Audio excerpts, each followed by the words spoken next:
Let me just finish stirring Action. this pot of soup. Okay. So today we're going to make a pancake. Like I'm going to do a cheesy pancake, and I have them, and I usually use it when I'm having soup of some kind. And so again, the recipe is on my website, but I really don't measure a lot anymore. I just kind of throw everything in, and it's really, really easy. So we're just going to preheat a pan here so it's ready to go. And I'm just going to put a little bit of butter in here. Salted butter, not much. Maybe a teaspoon, not even half teaspoon. And then in our bowl, we're going to put, we need an egg. What? And a pinch of salt. A pinch of salt. And no shell. Okay, so we have our egg. And then we're going to take, so it says 2 tablespoons of a nut flour. I'm using macadamia flour. You don't have to be exact. You don't have to be precise on it. And I've actually been using about 1.5 spoons. So you can't really go wrong. But about 1.5 spoons of any kind of nut flour would work. And then coconut flour, I use 1 spoon of that. So 1 of the coconut and 2 of whatever nut flour you want. So we've got that in there. And the nice thing is we can just throw it all in together because we don't have flour. We can over stir it. It's not going to make it tough or anything. It won't change it. So I also put some cheese in it. For this one, I'm doing like a savory cheese one. In the mornings, I usually use chocolate and xylitol, and I kind of have like a little chocolate pancake on my way to work. So I probably put about 2 tablespoons of cheese, but if you want more, put more. If not, no big deal. And then we're going to season it, and I'm going to make it kind of a Mexican theme to it. So this is ancho chili powder. Again, a pinch. We're just going to do a little pinch of that because that can be pretty hot. We have a Aleppo pepper. This one's a nice one. It's not as strong as cayenne or the ancho, but it's got some nice texture to it. And then we're just going to kind of go down the line. We have a little bit of onion powder. We have a little bit of garlic powder. Again, you're going to do it to what you like. If you don't want any of these, you don't have to put them in. It won't change anything. A little bit of cumin. Oh, let's get the top. So that one's fine. Again, it's just only going to make 1, so you don't want to be very careful, but a little pinch of salt. Okay. And then we're not going to use that. Then I have xanthan gum, and xanthan gum is really good. It's a good thickener, but a little goes a long way. You really don't want a lot of it. I mean, I'll show you how much I use for this one biscuit. It's not going to be much at all. It really is going to be a pinch. And that's only because it'll gum up and it'll get really, it'll almost get slimy to work with. And then we're just going to put a little bit of baking powder in. So we've got that. And then also I'm going to grab real quick some cream. And you don't have to use the cream, but I do. It'll just make it a thinner, bigger pancake. But that was probably a good tablespoon. And we're going to go ahead and mix that. And that's really everything you need. So there's nothing else. And we've got our butter going. And it doesn't take long at all. So you can make these pretty quick. Like I said, I have them every morning. But let's just get that together. And it just makes a batter. So if you want it, you can add more cream and it'll just be thinner. So that's the batter. And then we're going to put it in the pan. And again, it's only going to be a couple minutes on each side. And I'll show you what it looks like too. Because with the cheese in there, it kind of gets, it's not going to be like a grilled cheese, but it's kind of gooey. And then once you get it in the pan, we're going to shape it up a little bit too and turn up the heat. So right now I'm on medium high, which is fine. You just have to be careful because when you flip it, you don't want it to burn. So you just kind of want to adjust your heat accordingly.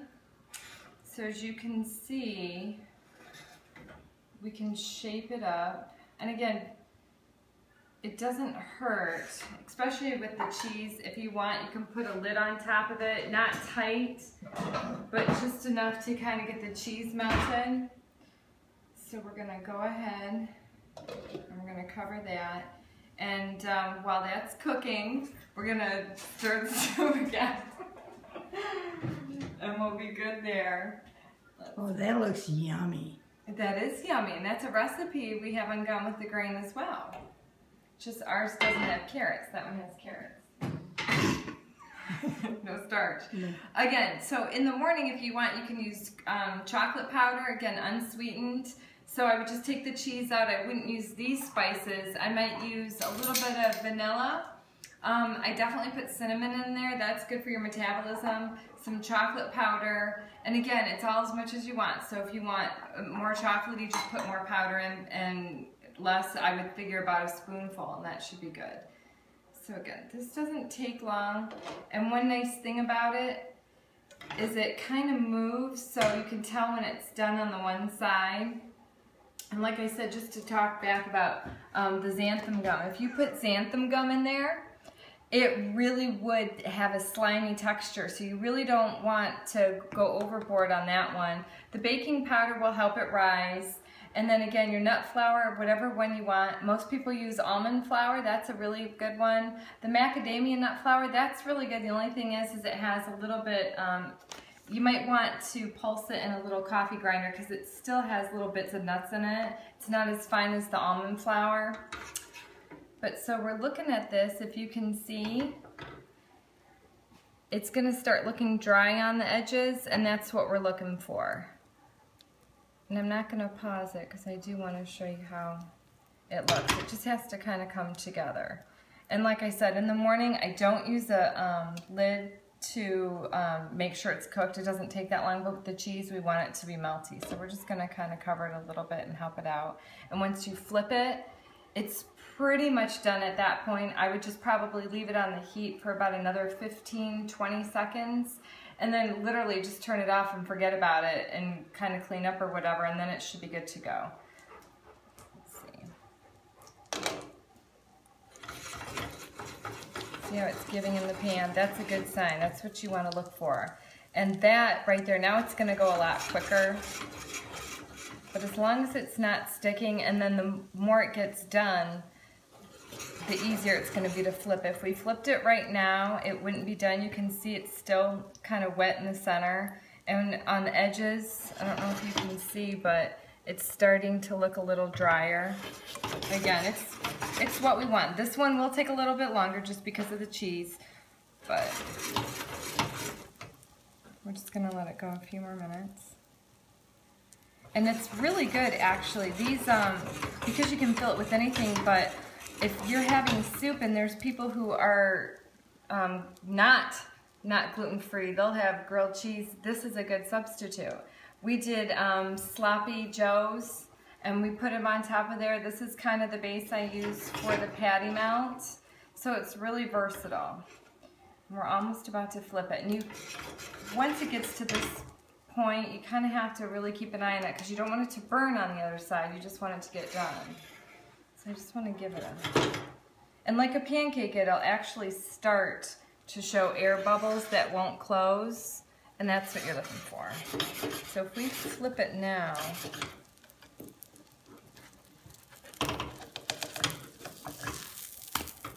so it looks like a pancake. And again, this side will go a lot faster, so all I'm going to do is probably have the heat on. It's pretty high. We're looking at medium-high heat for about another 20 seconds, and then I'm going to turn it off and forget about it. And then when I'm ready to serve it, it'll be done. Or you can keep it on the heat, but again, you have to be careful because nut flours want to burn, and that wouldn't be good because obviously then it would just be too bitter and you wouldn't be able to eat it. So I just want to finish this so you can see it. But I'll carry these, and again, even at room temperature, they're pretty good. I mean, you could pretty much use it for anything, but like I found, you don't need anything to dip it in.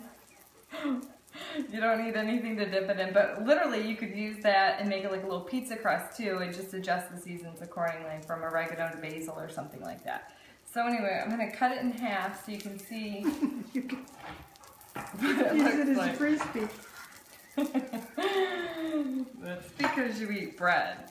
This right here, I'm going to flip it again just so you can see it. just like any pancake. So it's pretty much done. And while it's warm, the cheese will be nice and gooey, which is good. And you can also, if you wanted, you could put a little bit of Parmesan cheese on that. That's really good. Here, I'm going to turn the heat off. It's going to be a little bit too hot right now. I'll cut it in half and I'll show you. It's a little too hot. But you're going to get the cheese in there, and that's what you're looking for. It's a little too hot. But anyway, so it's nice and versatile, and you can kind of play around with it and find what you like. Thanks!